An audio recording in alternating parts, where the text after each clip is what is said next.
महाराष्ट्र उपचुनाव की जीत पर पीएम मोदी ने ट्वीट किया है, सुशासन की जीत होती है, एकजुट रहकर ऊंचा जाएंगे, हमारा गठबंधन महाराष्ट्र की तरक्की के लिए काम करेगा। ये बड़ी बातें प्रधानमंत्री नरेंद्र मोदी की ओर से कही गई हैं। जिस तरीके से महाराष्ट्र में बीजेपी की लैंडस्लाइड विक्ट्री हुई है, आपको बता दें अब तक के जो रुझान आए हैं सामने 233 सीटों के रुझान अब तक देखिए आ चुके हैं। लगभग अब तस्वीर पूरी तरह से साफ हो गई है। बहुत ज्यादा आंकड़ों में बदलाव नहीं होने वाला है। बीजेपी 233 प्लस है। महायुति देखिए जिस तरीके से एक बार फिर से अपनी सरकार रिपीट करने जा रही है, इसको लेकर मुंबई में जश्न भी मनाया जा रहा है और देवेंद्र फडणवीस भी जनता के सामने आए। उन्होंने कार्यकर्ताओं के बीच पहुंचकर उन्हें बधाई दी है।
जश्न की जो तस्वीरें देख रहे हैं, आज होली का दिन भले ही ना हो, लेकिन आज महाराष्ट्र में होली और दिवाली सब कुछ एक साथ मनाया जा रहा है। आतिशबाजी की जा रही है, रंग गुलाल भी उड़ाए जा रहे हैं और जिस तरीके से ये विक्ट्री है, ये अपने आप में बहुत बड़ी बात है। ये सिर्फ देवेंद्र फडणवीस की अग्नि परीक्षा नहीं थी, उतनी अग्नि परीक्षा सीएम एकनाथ शिंदे की भी थी और अजित पवार की भी थी। जिस तरीके से अपने चाचा से बगावत करके उन्होंने बीजेपी को समर्थन दिया था और सरकार बनाई थी।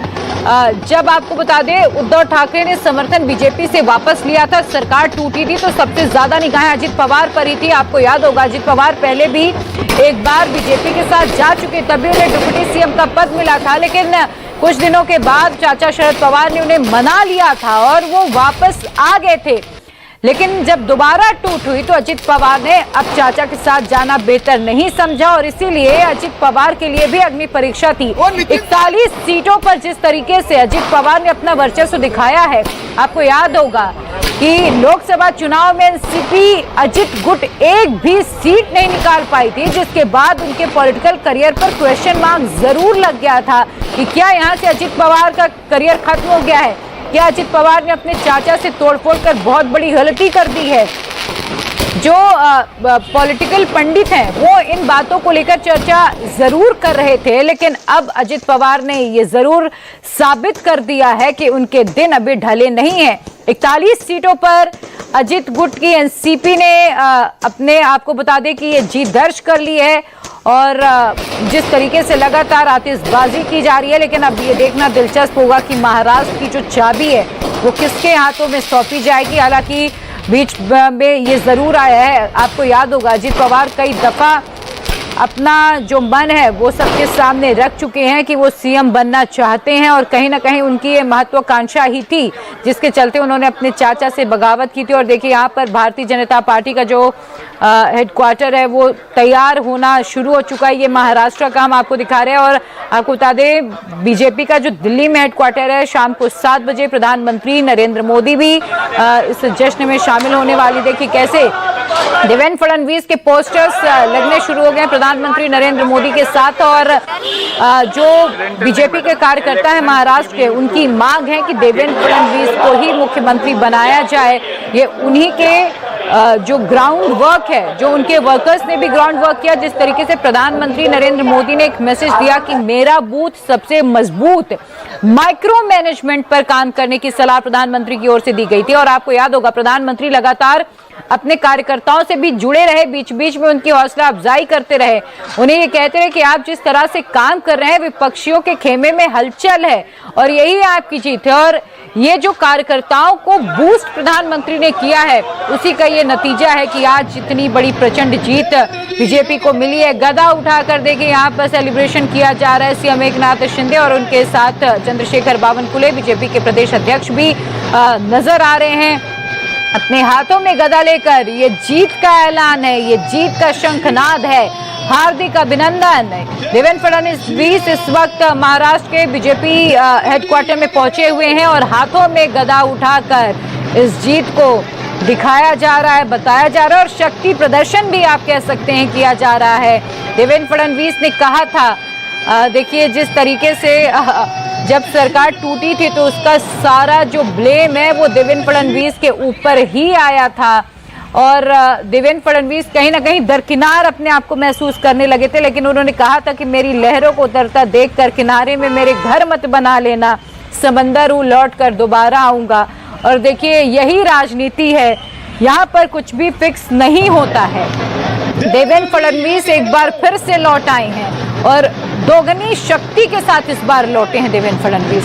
उनकी ताकत बढ़ गई है। पंकजा मुंडे भी देखिए इस तस्वीर में हमें नजर आ रही हैं, उनकी ताकत बढ़ गई है और उसी ताकत का प्रदर्शन यहाँ पर देवेंद्र फडणवीस फिलहाल करते हुए नजर आ रहे हैं। ये खुशी आज जाहिर सी बात है देवेंद्र फडणवीस के जो चेहरे पे आप देख रहे हैं, ये कई रातों का रत जगा भी है देवेंद्र फडणवीस का। जब इतना बड़ा संघर्ष उन्होंने किया है राजनीति में, मैंने जैसे कि पहले भी कहा कि कुछ भी फिक्स नहीं होता और वही संघर्ष आगे काम करने की प्रेरणा देता है। और यहाँ पर देखिए प्रियंका गांधी पहली बार चुनावी मैदान में थी। वायनाड लोकसभा सीट पर उपचुनाव में प्रियंका गांधी की प्रचंड जीत हुई है। प्रियंका गांधी वाड्रा को कांग्रेस चीफ खड़गे ने मिठाई खिलाकर उनका मुंह मीठा कराया है। प्रियंका गांधी को शॉल पहनाकर खड़गे ने सम्मानित भी किया है। एक्टिव राजनीति में प्रियंका गांधी पहली बार उतरी हैं। लोकसभा चुनाव में राहुल गांधी ने वायनाड सीट छोड़ी थी, रायबरेली को चुना था, 2 सीटों से चुनाव लड़े थे। दोनों ही सीटों पर राहुल गांधी ने जीत दर्ज की थी, जिसके बाद उन्होंने वायनाड सीट को छोड़ा था। वहां से प्रियंका गांधी को नेतृत्व दिया गया। प्रियंका गांधी पहली बार चुनावी मैदान में थी और पहली ही बार में प्रियंका गांधी ने हैट्रिक लगा दिया। आपको बता दें कि प्रियंका गांधी की प्रचंड जीत हुई है। करीब 4.5 लाख वोटों के अंतर से प्रियंका गांधी ने जीत दर्ज की है। वायनाड हमेशा से नेहरू गांधी परिवार के लिए सेफ सीट माना जाता रहा है और देखिए इसीलिए प्रियंका गांधी को वो सीट दी गई थी। राहुल गांधी की इमोशनल अपील, राहुल गांधी ने कहा था कि भले ही यहाँ से कोई एक ऑफिशियल सांसद रहे, लेकिन वहां की जनता से राहुल गांधी ने कहा था कि आपके पास 2 यहाँ से नेतृत्व करने वाले लोग हैं। प्रियंका गांधी भी आपकी आवाज बनेंगी और मैं आपकी आवाज सदैव बनता रहूंगा। और वहां की जनता में ये इमोशनल अपील देखिए काम भी आई है। प्रियंका गांधी करीब 4.5 लाख वोटों के मतों से जीती हैं, जो कि अपने आप में भी एक रिकॉर्ड है। मल्लिकार्जुन खड़गे कांग्रेस के अध्यक्ष मिठाई खिलाकर प्रियंका गांधी का मुंह मीठा कराते हुए नजर आ रहे हैं। प्रियंका गांधी बेहद खुश। हालांकि राहुल गांधी और सोनिया गांधी इस वक्त हिमाचल में हैं। और देखिए जलेबी, जिस जलेबी की चर्चा हरियाणा चुनावों में खूब हुई और अब महाराष्ट्र में देवेंद्र फडणवीस जलेबी बना रहे हैं। जलेबी खिलाकर देखिए यहाँ पर इस जीत को सेलिब्रेट किया जा रहा है। पहले लड्डुओं का चलन हुआ करता था, लेकिन अब लड्डुओं की जगह जलेबी ने ले ली है और देवेंद्र फडणवीस यहाँ पर जलेबियां तलते हुए नजर आ रहे हैं। अपने हाथों से अपने कार्यकर्ताओं को जीत की जलेबी खिला रहे हैं। तो ये जलेबी इस वक्त खिलाई जा रही है, सेलिब्रेशन किया जा रहा है। और देखिए सुबह से ही बीजेपी दफ्तर में जलेबियां बनना शुरू हो गई थी। आपको याद होगा हाल ही में जिन राज्यों में विधानसभा के चुनाव भी हुए थे वहां पर भी इसी तरीके से जलेबियां तली गई थी। हालांकि हरियाणा चुनाव में जलेबी बहुत ज्यादा चर्चा का विषय बन गई थी क्योंकि कांग्रेस दफ्तर में सुबह से ही जलेबियां बनने लगी थी, लेकिन अचानक से वो जलेबियां बीजेपी के खाते में शिफ्ट हो गई और बीजेपी की जीत हुई थी। पर महाराष्ट्र में ऐसा नहीं हुआ है। महाराष्ट्र में बीजेपी हेडक्वार्टर में सुबह से जलेबियां भी नहीं, अगर बनी तो वो बीजेपी के ही काम आई। और देखिए यहाँ पर एक दूसरे को जलेबी खिलाकर सेलिब्रेट किया जा रहा है। तो आज ये जश्न की तस्वीरें अब से कुछ ही देर में करीब 2 घंटे के बाद प्रधानमंत्री नरेंद्र मोदी बीजेपी हेडक्वार्टर पहुंचेंगे और जनता का आभार व्यक्त करेंगे। ये देवेंद्र फडणवीस की मेहनत का ही नतीजा है और जिस तरीके से प्रचंड जीत मिली है कहीं ना कहीं इसका पूरा श्रेय देवेंद्र फडणवीस को जाता है। और हिंदुत्व का पोस्टर बॉय आप कह सकते हैं, महाराष्ट्र में हिंदुत्व के पोस्टर बॉय देवेंद्र फडणवीस बन गए थे। एक है तो सेफ है, कटोगे तो बटोगे का नारा भले ही सीएम योगी का था, लेकिन देवेंद्र फडणवीस ने भी इसको खूब इस्तेमाल किया। और देखिए यहाँ पर मैंने पहले भी कहा कि सीएम चेहरे को लेकर संशय लगातार बना रहेगा। कौन बनेगा आखिर महाराष्ट्र का मुख्यमंत्री? किसे मिलेगी सत्ता की चाबी? क्या एकनाथ शिंदे होंगे, क्या अजित पवार होंगे, या फिर देवेंद्र फडणवीस जिस तरीके से जीत कर आए हैं बीजेपी उन्हें इस जीत का सेहरा पहनाने वाली है। देखिए माला यहाँ पर हार जो फूलों का है वो सीएम एकनाथ शिंदे के पोस्टर पर लगाए गए हैं और कार्यकर्ताओं की मांग है सीएम एकनाथ शिंदे ही महाराष्ट्र के मुख्यमंत्री एक बार फिर से चुने जाएं।